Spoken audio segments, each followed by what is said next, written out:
How to use Google Chrome Remote Desktop.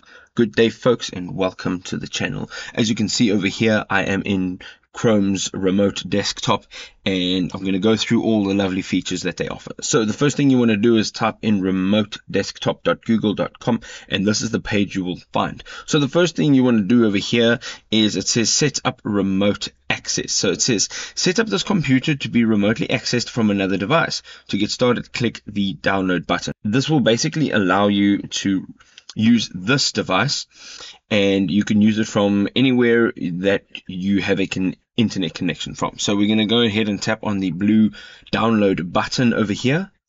And over here, you will see that it is actually an extension, and you're going to tap on add to Chrome, and then you're going to have to tap on add extension. Now, it'll take a few minutes.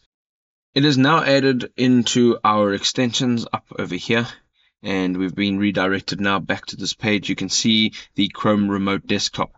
Now, what we'd like to do is go down over here and tap on the install button. It says, would you like to install Chrome Remote Desktop to this device? We're going to go ahead and we're going to say yes. We're going to install it. You will now see that there is an accept and install button. We're going to tap on that. And now we are in our downloads page, and you can see over here the Chrome Remote Desktop host is in here, and we're going to double click on that. So it redirects you back onto this page, and now you can choose a name for your computer. So we're going to go ahead and, just for example's sake, we're going to leave it as work PC, and we're going to tap on next.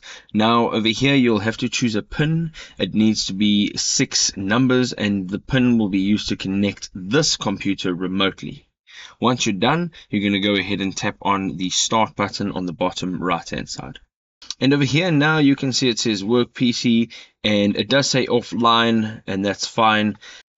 So we've waited a few minutes and it now says online, and once you tap on it, it'll allow you to connect. So the PIN that you entered in earlier on, this is where you enter that PIN, and then you are going to either select remember my PIN on this device, or you're going to leave it as is, and then you're going to click the blue arrow and it's going to grant you access. So right now what you're seeing is basically my screen being shared on my own screen, and it says your desktop is currently being shared with, and then the email address, as you can see over here. And one of the other things you can do is actually go over to the left hand side, and there is remote support. You have the option to share your screen. You can connect to another computer, and then of course you can also set up via the SSH, and then you will be connected. I hope you enjoyed this video. If you did, don't forget to drop us a like, and we will see you in another awesome video. Cheers for now, folks.